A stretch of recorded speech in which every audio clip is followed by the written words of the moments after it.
महाकुंभ में स्नान के दौरान कितनी डुबकियां लगाना होता है शुभ? यदि महाकुंभ में स्नान करने गए हैं तो किस किस के नाम की डुबकी लगानी चाहिए? हमारे धर्म शास्त्रों में विवाहित और अविवाहित लोगों के लिए कितनी डुबकियां लगाने के नियम बनाए गए हैं? क्या आप इन सभी सवालों के जवाब जानते हैं? नहीं? यदि नहीं जानते तो इस वीडियो को पूरा देखें और जानें कि यदि आप इस समय महाकुंभ में स्नान करने जा रहे हैं तो आपको किस किस के नाम की डुबकी लगानी चाहिए, और यदि आप विवाहित हैं तो आपको कितनी डुबकियां लगानी चाहिए, और यदि आप अविवाहित हैं तो आपको कितनी डुबकियां लगाने के नियम का पालन करना चाहिए। ओम नमः शिवाय। जय श्री कृष्णा। आप सभी का सनातन धर्मसार चैनल पर बहुत बहुत स्वागत है। मित्रों, महाकुंभ से दूर दूर से देश विदेश से लोग त्रिवेणी स्नान के लिए आ रहे हैं। ऐसे में महाकुंभ में स्नान के दौरान कितनी डुबकियां लगानी चाहिए और डुबकियां किस किस के नाम की लगानी चाहिए, ये सभी नियम हमारे धर्मशास्त्रों में बताए गए हैं। तो आज की वीडियो में हम जानेंगे कि यदि आप संगम में स्नान करने गए हैं तो आपको डुबकी लगाते समय किन विशेष नियमों का पालन करना चाहिए। गंगे च यमुने चैव गोदावरी सरस्वती नर्मदे सिंधु कावेरी जल अस्मिन् संधि कुरु।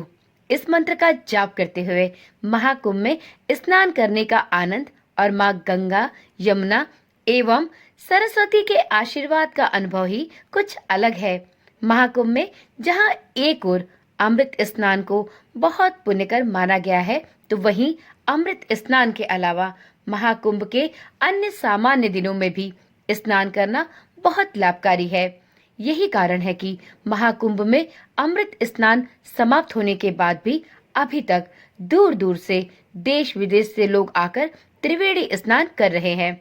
इसी कड़ी में ज्योतिषाचार्यों के अनुसार महाकुंभ में स्नान के दौरान कितनी डुबकियां लगानी चाहिए और किस किस के नाम की डुबकी लगानी चाहिए, यहाँ तक कि विवाहित और अविवाहित लोगों के लिए भी डुबकियां लगाने की कुछ विशेष संख्या बताई गई है। मित्रों, महाकुंभ में अगर आप अमृत स्नान के लिए गए हैं तो आपको 3 डुबकियां लगानी चाहिए। यह तीनों डुबकियां त्रिदेव यानी कि ब्रह्मा, भगवान विष्णु और भगवान शिव के निमित्त अर्पित होती हैं। यह 3 डुबकियां जन्म, पालन और अंत का प्रतीक भी मानी जाती हैं। महाकुंभ में स्नान के दौरान त्रिदेवों के निमित्त 3 डुबकियां लगाने के 3 अर्थ हैं। पहला अर्थ है कि सृष्टि में जन्म देने के लिए ब्रह्मा जी का धन्यवाद, सृष्टि में पालन करते रहने की भगवान विष्णु से प्रार्थना और मृत्यु के समय अपने चरणों में रखने का शिव जी से अनुरोध। तो इस प्रकार से यदि आप महाकुंभ में अमृत स्नान करते हैं तो उस समय सभी विवाहित लोगों को यह 3 डुबकियां अवश्य लगानी चाहिए।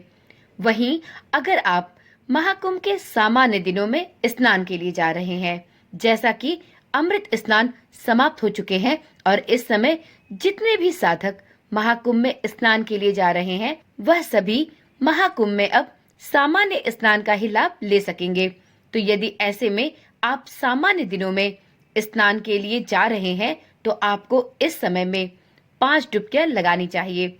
पहली डुबकी त्रिदेव के नाम की, दूसरी डुबकी अपने पूर्वजों के नाम की, तीसरी डुबकी प्रकृति के नाम की, चौथी आपको अपने परिवार के नाम की लगानी चाहिए और 5वीं डुबकी स्वयं के लिए।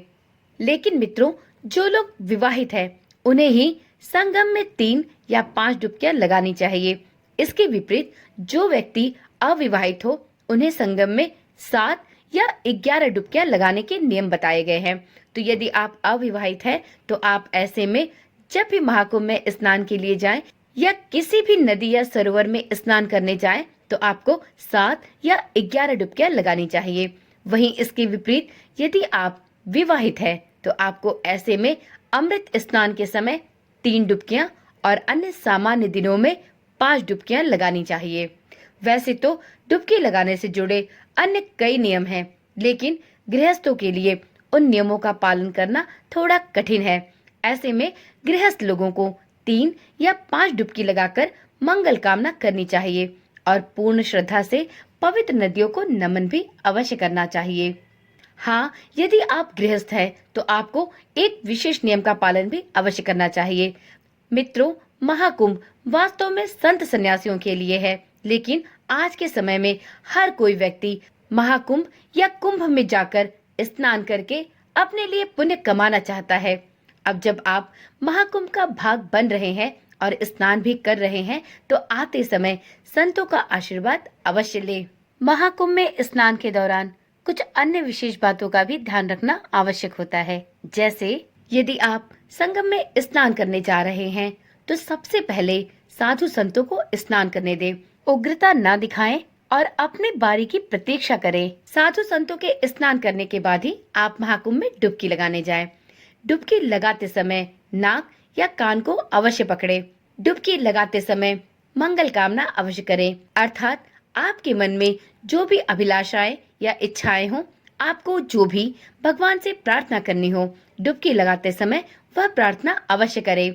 डुबकी लगाते समय पूर्ण श्रद्धा से पवित्र नदियों को नमन भी करें। मित्रों, महाकुंभ से लौटते समय 2 कार्य अवश्य करें।